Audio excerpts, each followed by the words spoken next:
ಆದರಣೀಯ ವೇದಿಕೆ ಮೇಲಿರುವ ಗಣ್ಯರು, ಶಿಕ್ಷಕರ ವೃಂದ, ಅಧಿಕಾರಿಗಳು, ಪೋಷಕರು ಹಾಗೂ ಪ್ರಿಯ ವಿದ್ಯಾರ್ಥಿಗಳೇ, ಇಂದು ನಮ್ಮೆಲ್ಲರಿಗೂ ಅತ್ಯಂತ ಹೆಮ್ಮೆಯ ಹಾಗೂ ಸಂತಸದ ಕ್ಷಣವಾಗಿದೆ.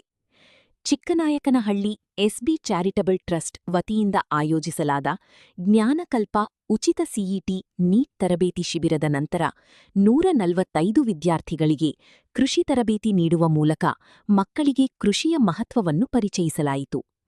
ಕೃಷಿಗೆ ಬೇಕಾಗಿರುವ ವಿವಿಧ ಸಲಕರಣೆಗಳ ಪರಿಚಯ ಹಾಗೂ ವಸ್ತು ಪ್ರದರ್ಶನವನ್ನು ಹಮ್ಮಿಕೊಂಡು ವಿದ್ಯಾರ್ಥಿಗಳಲ್ಲಿ ಕೃಷಿಯ ಬಗ್ಗೆ ಆಸಕ್ತಿ ಮತ್ತು ಅರಿವು ಮೂಡಿಸುವ ಕೆಲಸ ಮಾಡಲಾಗಿದೆ. ಇದರ ಫಲವಾಗಿ ದಿನಾಂಕ 10/5/2026 ನಡೆದ ಪ್ರಾಯೋಗಿಕ ಪರೀಕ್ಷೆಯಲ್ಲಿ ನಮ್ಮ ವಿದ್ಯಾರ್ಥಿಗಳು ಅತ್ಯುತ್ತಮ ಸಾಧನೆ ಮಾಡಿದ್ದಾರೆ ಎಂಬುದು ಅತ್ಯಂತ ಹೆಮ್ಮೆಯ ಸಂಗತಿಯಾಗಿದೆ.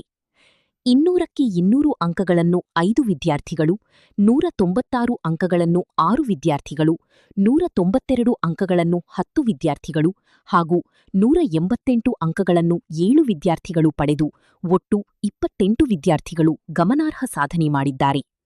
ಈ ಸಾಧನೆ ಕೇವಲ ವಿದ್ಯಾರ್ಥಿಗಳ ಪರಿಶ್ರಮದ ಫಲವಷ್ಟೇ ಅಲ್ಲ, ಅವರಿಗೆ ಮಾರ್ಗದರ್ಶನ ನೀಡಿದ ಶಿಕ್ಷಕರು, ಅಧಿಕಾರಿಗಳು ಹಾಗೂ ಪೋಷಕರ ಸಹಕಾರದ ಪ್ರತಿಫಲವಾಗಿದೆ.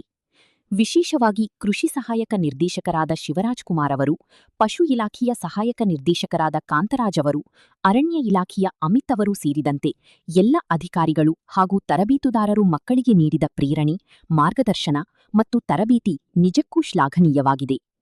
ಎಸ್ಬಿ ಚಾರಿಟಬಲ್ ಟ್ರಸ್ಟ್ ವತಿಯಿಂದ ಸಮಾಜಮುಖಿ ಕಾರ್ಯಕ್ರಮಗಳ ಮೂಲಕ ವಿದ್ಯಾರ್ಥಿಗಳ ಭವಿಷ್ಯವನ್ನು ರೂಪಿಸುವ ಮಹತ್ತರ ಕಾರ್ಯ ನಡೆಯುತ್ತಿದೆ. ಶಿಕ್ಷಣದ ಜೊತೆಗೆ ಕೃಷಿಯಂತಹ ಜೀವನಾಧಾರಿತ ಜ್ಞಾನವನ್ನು ಮಕ್ಕಳಿಗೆ ಪರಿಚಯಿಸುವುದು ನಿಜಕ್ಕೂ ಮಾದರಿಯ ಕಾರ್ಯವಾಗಿದೆ. ಈ ಸಂದರ್ಭದಲ್ಲಿ ಅತ್ಯುತ್ತಮ ಸಾಧನೆ ಮಾಡಿದ ಎಲ್ಲಾ ವಿದ್ಯಾರ್ಥಿಗಳಿಗೆ ಹೃತ್ಪೂರ್ವಕ ಅಭಿನಂದನೆಗಳನ್ನು ಸಲ್ಲಿಸುತ್ತೇನೆ. ಹಾಗೆಯೇ ಈ ಕಾರ್ಯಕ್ರಮ ಯಶಸ್ವಿಯಾಗಲು ಶ್ರಮಿಸಿದ ಎಲ್ಲ ಅಧಿಕಾರಿಗಳು, ಶಿಕ್ಷಕರು, ಪೋಷಕರು ಮತ್ತು ಟ್ರಸ್ಟ್ನ ಎಲ್ಲಾ ಸದಸ್ಯರಿಗೆ ಕ್ಷೇತ್ರದ ಜನತೆಯ ಪರವಾಗಿ ಹೃತ್ಪೂರ್ವಕ ಧನ್ಯವಾದಗಳನ್ನು ಅರ್ಪಿಸುತ್ತೇನೆ. ಧನ್ಯವಾದಗಳು. ಪ್ರೀತಿಯ ವಿದ್ಯಾರ್ಥಿಗಳೇ ಮತ್ತು ವಿಶೇಷ ಅತಿಥಿಯಾಗಿ ಆಗಮಿಸಿರ್ತಕ್ಕಂಥ ಡಾಕ್ಟರ್ ರಘುಪತಿ ಸಾಹೇಬ್ರೆ, ನೆರೆದಿರ್ತಕ್ಕಂಥ ವೆಟನರಿಯ ನಮ್ಮ ಅಸಿಸ್ಟೆಂಟ್ ಡೈರೆಕ್ಟರ್ ಆದಂಥ ಕಾಂತರಾಜ್ ಸಾಹೇಬ್ರೆ, ಮಾಧ್ಯಮದ ಸ್ನೇಹಿತರೆ, ಇದು ಮಕ್ಕಳ ಮೊದಲಿಗೆ ನೆನ್ನೆ ಮೊನ್ನೆ ಪರೀಕ್ಷೆನಲ್ಲಿ ನೀವೆಲ್ಲ ಚೆನ್ನಾಗಿ ಮಾಡಿದ್ದೀರಾ ಅಂತ ಭಾವಿಸ್ಕೋತೀವಿ. ಅದೇನಾದ್ರು ಉಪಯೋಗ ಆಯ್ತಾ ಇಲ್ಲಿ ಕ್ಲಾಸ್ ತಗೊಂಡಿದ್ದು ತಮಗೆ? ಗುಡ್. ಅದಕ್ಕಿನ್ನ ಅದ್ರ ಜೊತೆನಲ್ಲಿ ಯಾರು ಕೂಡ ಮಾಡಲ್ಲ ಅಂತ ಈಗಾಗಲೇ ರಘುಪತಿ ಸಾಹೇಬರು, ನಮ್ಮ ಶಿವರಾಜ್ ಅವರು ಹೇಳಿದ ರೀತಿಯಲ್ಲಿ ಸುಮಾರು 100ಕ್ಕೂ ಹೆಚ್ಚು ಒಂದು ವಸ್ತುಗಳನ್ನ ನಿಮ್ಮ ಮುಂದೆ ಇಟ್ಟು, ಯಾಕೆಂದ್ರೆ ಅದ್ರ ಜೊತೆನೇ ನೀವು ಒಡನಾಟ ಇರುತ್ತೆ. ನೇಗ್ಲು, ನಗ, ಕುಂಟೆ, ಕೂರ್ಗೆ ಇವೆಲ್ಲ ನೋಡಿರ್ತೀವಿ, ಅದ್ರ ಹೆಸರೇನು ಅಂತ ನಮಗೆ ಗೊತ್ತಿರಲ್ಲ. ಬೇಳೆ ಧಾನ್ಯಗಳಾಗ್ಬೋದು, ಸೊಪ್ಪುಗಳಾಗ್ಬೋದು, ಅಲ್ಲಿ ಇಟ್ಟಿರ್ತಕ್ಕಂಥ ವಸ್ತುಗಳಾಗ್ಬೋದು, ಅವೆಲ್ಲ ನಿಮ್ಮ ಕಣ್ಣು ಮುಂದೆ ದಿನನಿತ್ಯ ಅದನ್ನು ನೋಡ್ತಾ ಇರ್ತೀವಿ. ಆದರೆ ಹೆಸರುಗಳೇನು, ಆ ಧಾನ್ಯದ ಹೆಸರೇನು, ಆ ಸೊಪ್ಪಿನ ಹೆಸರೇನು ಸರಿಯಾಗಿ ಗೊತ್ತಿರಲ್ಲ. ಎಲ್ಲದನ್ನು ಕೂಡ ನಮ್ಮ ದಿನ ಬಳಕೆ ವಸ್ತುಗಳೇ ಇವೆಲ್ಲದೂ ಕೂಡ. ಯಾಕೆಂದ್ರೆ ನಾವೆಲ್ಲ ಗ್ರಾಮೀಣ ಪ್ರದೇಶದ ಮಕ್ಕಳಾಗಿರೋದ್ರಿಂದ ನಾವು ಇದ್ರ ಜೊತೆ ಒಡನಾಟ ಯಾವಾಗಲೂ ಕೂಡ ಇರ್ತದೆ. ಆದರೆ ಅದರ ಸರಿಯಾದ ರೀತಿಯಲ್ಲಿ ನಾವು ಅದನ್ನು ವಿಶ್ಲೇಷಣೆ ಹೆಂಗೆ ಮಾಡಬೇಕು, ಅದಕ್ಕೆ ಹೆಂಗೆ ಉತ್ತರವನ್ನು ಕೊಡಬೇಕು ನಮಗೆ ಗೊತ್ತಿರಲಿಲ್ಲ. ಅದರಿಂದ ನಿಮ್ಗೆ ಅನುಕೂಲ ಆಗೋ ರೀತಿಯಲ್ಲಿ ಎಲ್ಲ ವಸ್ತುಗಳನ್ನು ಡಾಕ್ಟರ್ ರಘುಪತಿ ಅವರು, ಶಿವರಾಜ್ ಅವರು, ನೀವೆಲ್ಲ ಇವತ್ತು ಯಾರಿಗೆ ಧನ್ಯವಾದ ಹೇಳಬೇಕು ಅಂದರೆ ಇದಕ್ಕೆ ಕ್ಲಾಸ್ಗೆ, ಈ ಅಗ್ರಿಕಲ್ಚರ್ ಇದಕ್ಕೆ ನಮ್ಮ ಶಿವರಾಜ್ ಅವರಿಗೆ ನೀವೆಲ್ಲರೂ ಕೂಡ ಎಷ್ಟು ಧನ್ಯವಾದ ಹೇಳಿದ್ರು ಕೂಡ ಸಾಲದು. ಅವರು ಸಾಕಷ್ಟು ಪರಿಶ್ರಮ ಹಾಕಿ ಎಲ್ಲ ಇಲಾಖೆ, ಇವತ್ತು ಫಾರೆಸ್ಟ್ನವರು ಬರ್ತಾರೆ, ಮೀನುಗಾರಿಕೆ ಇಲಾಖೆಯವರು ಎಲ್ಲರೂ ಕೂಡ ಆಗಮಿಸ್ತಾರೆ. ಅವರಲ್ಲಿರ್ತಕ್ಕಂಥ ಎಲ್ಲ ವಸ್ತುಗಳನ್ನು ನಿಮಗೆ ಹೇಳ್ತಾರೆ. ಖಂಡಿತ ಇದನ್ನು ಸದುಪಯೋಗ ಪಡಿಸ್ಕೊಂಡು ನೀವು ಹೆಚ್ಚಿನ ಅಂಕವನ್ನು ಇದರಲ್ಲಿ ಪಡ್ಕೋಬೋದು ಮಕ್ಕಳ. ಆ ರೀತಿಯಲ್ಲಿ ನಿಮ್ಮೆಲ್ಲರ ಒಂದು ಅಗ್ರಿಕಲ್ಚರ್ ಕೋಟದಲ್ಲೂ ಕೂಡ ನಾವು ಗ್ರಾಮೀಣ ಮಕ್ಕಳಾಗಿರೋದ್ರಿಂದ ಈ ಕೋಟದಲ್ಲಿ ಹೆಚ್ಚಿನ ಜನ ಹೋಗ್ಲಿಕ್ಕೆ ಪ್ರಯತ್ನವನ್ನು ಮಾಡೋಣ ಮಕ್ಕಳ.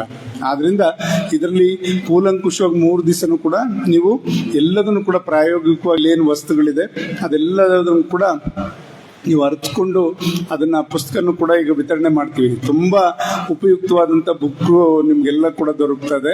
ಖಂಡಿತ ಅದನ್ನು ಬಳಸ್ಕೊಂಡು ನೀವು ಹೆಚ್ಚಿನ ಅಂಕವನ್ನು ಪಡೀಲಿಕ್ಕೆ ಪ್ರಯತ್ನ ಮಾಡಿ ಮಕ್ಕಳ. ಆ ರೀತಿಯಲ್ಲಿ ನಿಮ್ಮೆಲ್ಲರ ಒಂದು ಅಗ್ರಿಕಲ್ಚರ್ ಕೋಟ ಒಂದು ಬರೀತಕ್ಕಂಥ ಒಂದು ಪರೀಕ್ಷೆನಲ್ಲಿ, ನೀಟ್ ಪರೀಕ್ಷೆನಲ್ಲಿ ನೀವು ಯಶಸ್ಸನ್ನು ಕಾಣಲಿ ಅಂತಕ್ಕಂಥದ್ದು ಕೂಡ ಈ ಸಂದರ್ಭದಲ್ಲಿ ಹೇಳ್ತಾ, ಇವತ್ತು ನಮ್ಮಲ್ಲಿ ಒಂದು ನಮಗೂ ಖುಷಿ ಇದೆ, ನಮ್ಮ ಮಕ್ಕಳು ನೀವು ನೆನ್ನೆ ಮೊನ್ನೆ ನಮಗೆ ಬೇಜಾರಾಯ್ತು, ನೀವೆಲ್ಲ ನಮ್ಮ ಜೊತೆ ಇಲ್ಲದೆ ಇದ್ದಿದ್ದು. ಎಷ್ಟು ಎಲ್ಲೇ ಇದ್ರು ಕೂಡ ಓಡ್ ಬರ್ಬೇಕು ಅನ್ಸ್ತಾ ಇತ್ತು, ನಮ್ಮ ಮಕ್ಕಳನ್ನ ನೋಡ್ಬೇಕು, ಅವ್ರಿಗೆ ಏನಾರು ಒಂಚೂರು ಊಟ ಬಡಿಸ್ಬೇಕು, ಏನಾರು ಒಂದು ಅವ್ರ ಜೊತೆ ಒಂದೆರಡು ಪ್ರೀತಿಯಿಂದ ಮಾತಾಡಿದ್ರೆ ಎಷ್ಟೋ ಖುಷಿ ಆಗ್ತಾ ಇತ್ತು. ಆ ತರ ಒಂದು ಒಡನಾಟ, ನಿಮ್ಮ ಸಂಬಂಧ ಖಂಡಿತ ಒಂದು ಎಲ್ಲ ನಿಮ್ಮ ಪೋಷಕರ ತರ ನಾವು ಕೂಡ ನಿಮ್ ಜೊತೆ ಯಾವತ್ತೂ ಕೂಡ ಇರ್ತೀವಿ. ನೀವು ಇಷ್ಟಕ್ಕೆ ನಾವೆಲ್ಲರೂ ಕೂಡ ಮುಗಿತು ಅನ್ನೋದು ಬೇಡ. ನೀವು ನೋಡಿದ್ರಿ ನಮ್ಮ ತಾಲೂಕಲ್ಲಿ ಸುಮಾರು ಇಂಜಿನಿಯರಿಂಗ್ ಓದಂತ ಮಕ್ಕಳಿಗೆ 2 ಬಾರಿ ನಾವು ಒಂದ್ಸತಿ 59 ಲ್ಯಾಪ್ಟಾಪ್ಸ್ ಕೊಟ್ವಿ, ಮೊನ್ನೆ ಒಂದು 60 ಜನಕ್ಕೆ ಕೊಟ್ವಿ. ಯಾರ್ಯಾರು ಓದ್ತಾ ಇದಾರೆ ಅವ್ರಿಗೆ ಏನಾರು ಕೂಡ ಅಳಿಲ್ ಸೇವೆ ಮಾಡ್ಲಿಕ್ಕೆ ನಮ್ಮ ಸಂಸ್ಥೆ ಯಾವತ್ತೂ ಕೂಡ ಮಕ್ಕಳು ಪರವಾಗಿ ಇರ್ತೇವೆ. ನೀವು ಅದನ್ನ ಚಿಂತೆ ಮಾಡಬೇಡಿ. ನಿಮಗೆ ಆರ್ಥಿಕ ಮಟ್ಟದಿಂದ ನಿಮ್ಮ ಯಾರದೊಂದು ಭವಿಷ್ಯವನ್ನು ಕೂಡ ಹಾಳು ಮಾಡ್ಕೋಬೇಡಿ. ನಿಮ್ಮ ತಂದೆ ತಾಯಿಗೆ ಶಕ್ತಿ ಇಲ್ಲದಿದ್ರು ಕೂಡ ನಾವು ನಿಮ್ಮ ಜೊತೆ ಇರ್ತೀವಿ ಮಕ್ಕಳ. ಓಕೆ, ಆ ರೀತಿನಲ್ಲಿ ನೀವೆಲ್ಲರೂ ಕೂಡ ಇವತ್ತು ಒಳ್ಳೆ ವ್ಯಕ್ತಿಗಳಾಗಿ ಹೊರಹೊಮ್ಮಬೇಕು, ಒಳ್ಳೆ ವಿದ್ಯಾರ್ಥಿಗಳಾಗಿ ಹೊರಹೊಮ್ಮಬೇಕು, ಒಳ್ಳೆ ರೀತಿಯಲ್ಲಿ ನಿಮ್ಮ ಭವಿಷ್ಯವನ್ನು ರೂಪಿಸ್ಕೋಬೇಕು. ಇದಕ್ಕೆ ಈ ಟ್ರಸ್ಟ್ ನಿಮ್ಮ ಜೊತೆ ಯಾವತ್ತೂ ಕೂಡ ಸದಾ ಇರ್ತದೆ. ನಿಮ್ಗೆ ಯಾವುದೇ ರೀತಿ ಮಾಹಿತಿ ಆಗ್ಬೋದು, ಏನೇ ಕೊರತೆ ಇರಲಿ, ನಿಮಗೆ ಮೆಟೀರಿಯಲ್ಸ್ ಕೊರತೆ ಇರ್ಬೋದು, ಆರ್ಥಿಕ ಫೀಸ್ ಕೊರತೆ ಇರ್ಬೋದು, ಯಾವುದೇ ಇದ್ರೂ ಕೂಡ ನಾವು ನಮ್ಮ ಮಕ್ಕಳ ಜೊತೆ ಇರ್ತೇವೆ. ಮತ್ತೆ ನಿಮ್ಗೆ ಇದಾದ ನಂತರ ಮುಂದೆ ನಿಮ್ಗೆ ಯಾವ್ಯಾವ ಕಾಲೇಜಿಗೆ ಕಳಿಸ್ಬೇಕು ಅನ್ನೋದು ಕೂಡ ನಾವು ನೋಡ್ತೇವೆ. ನೀವು ಹಾಸ್ಟೆಲ್, ಅಲ್ಲಿಗೆ ಬೇಕಾದಂತ ಹಾಸ್ಟೆಲ್ ಪರಿಸ್ಥಿತಿ, ಹಾಸ್ಟೆಲ್ಗೆ ಎಲ್ಲರ ವ್ಯವಸ್ಥೆ ಮಾಡ್ಬೇಕಾ, ನೀವು ಅಲ್ಲಿ ಈಗೆಲ್ಲ ಆನ್ಲೈನ್ ಸಿಸ್ಟಮ್ ಇದೆ, ನೀವು ಅರ್ಜಿಯನ್ನು ಹಾಕಿರ್ಬೇಕಷ್ಟೇ. ನೀವು ಅರ್ಜಿಯನ್ನು ಹಾಕಿದ್ರೆ ನಾವೆಲ್ಲ ರೀತಿಯ ಸೌಕರ್ಯಗಳನ್ನು ಯಾರನ್ನೋ ಹೋಗ್ಲಿಕ್ಕೆ ಕೇಳಿ ಅದನ್ನ ಪಡೆದು ನಮ್ಮ ಮಕ್ಕಳಿಗೆ ಅಲ್ಲಿ ತೊಂದರೆ ಆಗದ ರೀತಿಯಲ್ಲಿ ನೋಡ್ಕೊಳ್ಳುವಂಥ ಜವಾಬ್ದಾರಿ ನಮ್ದು. ಆ ರೀತಿಯಲ್ಲಿ ಎಲ್ಲಾ ರೀತಿಯ ನಿಮ್ಗೆ ವ್ಯವಸ್ಥೆ ಮಾಡ್ಲಿಕ್ಕೆ ನಾವು ನಿಮ್ ಜೊತೆ ಇರ್ತೀವಿ ಮಕ್ಕಳ.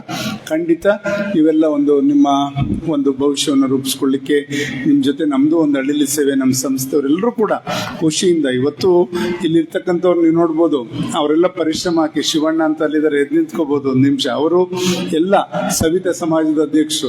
ಇವತ್ತು ಅವರೊಂದು ವೃತ್ತಿ ಏನು ಕ್ಷೌರಿಕ ವೃತ್ತಿಯನ್ನು ಮಾಡಿಕೊಂಡು ಅವ್ರ ಜೀವನ ಮಾಡಿಕೊಂಡು ಜೊತೆನಲ್ಲಿ ಸೇವೆ ಮಾಡ್ತಕ್ಕಂಥವ್ರು. ಈ ತರ ನಮ್ಮ ಸಂಸ್ಥೆಯಲ್ಲಿ ಮಡಿವಾಳ ಸಮಾಜದ ಅಧ್ಯಕ್ಷರು, ಈ ತರ ಎಲ್ಲಾ ಜನಾಂಗದ ಅಧ್ಯಕ್ಷಗಳು ಕೈ ಜೋಡಿಸಿ ಕೆಲಸ ಮಾಡ್ತಾ ಇದಾರೆ ಮಕ್ಕಳ. ನಮ್ಮ DSS ನಮ್ಮ ಕುಮಾರಣ್ಣವರು, ಅವರು ಹೋರಾಟಗಳು ಏನು ಯಾರಿಗಾರು ತೊಂದರೆ ಆದ್ರೆ ಅವ್ರ ಪರವಾಗಿ ನಿಂತ್ಕೊಳ್ಳೋಂಥವ್ರು, ಇಂಥವ್ರು ನಮ್ಮ ಸಮಾಜ ಸೇವೆಯಲ್ಲಿ ಸುರೇಶ್ ಅಣ್ಣ ಇರ್ಬೋದು, ಇವ್ರು ತಹಸೀಲ್ದಾರ್ ಆಗಿ ಸೇವೆ ಮಾಡಿದವರು, ಎಲ್ಲ ವರ್ಗದವರು ಕೂಡ ಇಲ್ಲಿದ್ದೀವಿ. ಯಾಕೆ ಇದನ್ನ ಮಾಡ್ಕೊಂಡಿದೀವಿ ಗೊತ್ತಿಲ್ಲ, ನಮ್ಗೆ ಗೊತ್ತಿಲ್ಲದೇನೆ ನಾವೊಂದು ಸಮಿತಿ ಈ ತರ ರಚನೆ ಆಗಿದೆ. ಅದು ಮನಸ್ಪೂರ್ವಕವಾಗಿ, ಇಲ್ಲಿ ಯಾರಿಗೂ ಕೂಡ ಕಲ್ಮಶ ಇಲ್ಲ. ನಾವೆಲ್ಲರೂ ಕೂಡ ನಮ್ಮ ಮಕ್ಕಳ ಭವಿಷ್ಯ ರೂಪಿಸ್ಬೇಕು. ನಮ್ಮ ತಾಲೂಕು ಮಕ್ಕಳೆಲ್ಲರೂ ಕೂಡ ಒಂದು ಉನ್ನತ ಸ್ಥಾನಕ್ಕೆ ಹೋಗ್ಬೇಕು. ಪ್ರತಿ ಮನೆಯಲ್ಲೂ ಕೂಡ ಒಬ್ರು ವಿದ್ಯಾರ್ಥಿಗಳಿರ್ಬೇಕು. ಅವ್ರು ಒಳ್ಳೆ ವ್ಯಾಸಂಗ ಮಾಡಬೇಕು, ವ್ಯಾಸಂಗ ಮಾಡಿ ಅವರು ಒಂದು ಒಳ್ಳೆ ಹುದ್ದೆನ ಅಲಂಕರಿಸಬೇಕು. ಅಲಂಕರಿಸಿ ಅವ್ರ ಕುಟುಂಬ, ಅವ್ರ ತಂದೆ ತಾಯಿ ಯಾವ ರೀತಿ ಅವ್ರನ್ನ ಸಾಕಿದ್ರು, ಹೊಟ್ಟೆ ಬಟ್ಟೆ ಕಟ್ಟಿ ಸಾಕಿದ್ರು, ಅವ್ರನ್ನ ಖುಷಿಯಿಂದ ಇಡ್ತಕ್ಕಂಥದ್ದು ಮೊದಲನೇ ಕೆಲಸ ನಿಮ್ದು.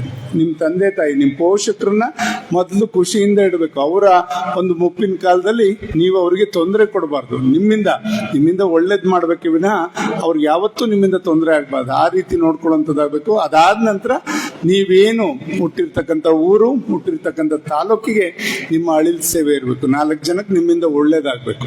ಆ ರೀತಿ ಮನಸ್ಥಿತಿನ ನೀವೆಲ್ಲ ಬೆಳೆಸ್ಕೊಂಡ್ರೆ ಖಂಡಿತ ಎಲ್ಲರೂ ಕೂಡ ಒಂದು ಒಳ್ಳೆ ರೀತಿಯಲ್ಲಿ ಸಮಾಜದ ಮುಖಿಯಾಗಿ ಕೆಲಸವನ್ನು ಮಾಡ್ಲಿಕ್ಕೆ ಅನುಕೂಲ ಆಗ್ತದೆ.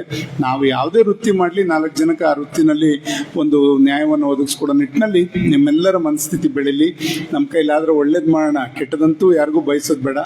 ಆ ರೀತಿನಲ್ಲಿ ನಮ್ಮ ಮನಸ್ಥಿತಿನ ಬೆಳೆಸ್ಕೊಂಡು ಸಮಾಜನ ಒಂದು ತಿಳಿ ಮನಸ್ಸಿನಲ್ಲಿ ಸಮಾಜವನ್ನು ಕಟ್ಕೊಂಡು ಹೋಗೋಣ ಅಂತಕ್ಕಂಥದ್ದನ್ನ ಈ ಸಂದರ್ಭದಲ್ಲಿ ಹೇಳ್ತಾ, ಇವತ್ತೇನು ಅಗ್ರಿಕಲ್ಚರ್, ಹಾರ್ಟಿಕಲ್ಚರ್ ಮತ್ತೆ ವೆಟನರಿ, ಫಿಶರಿ ಇದೆಲ್ಲದ್ರ ಬಗ್ಗೆ ನಿಮಗೆ ಮಾಹಿತಿಗಳು, ಇಷ್ಟು ಮಾಹಿತಿ ಎಲ್ಲೂ ಕೂಡ ಸಿಗ್ಲಿಕ್ಕೆ ಸಾಧ್ಯ ಇಲ್ಲ. ನಾವೇ ಹುಡುಕಿದ್ರು ಇವೆಲ್ಲ ಎಲ್ಲರ ತೋಟಕ್ಕೆ ಹೋದ್ರೂ ಸಿಗಲ್ಲ.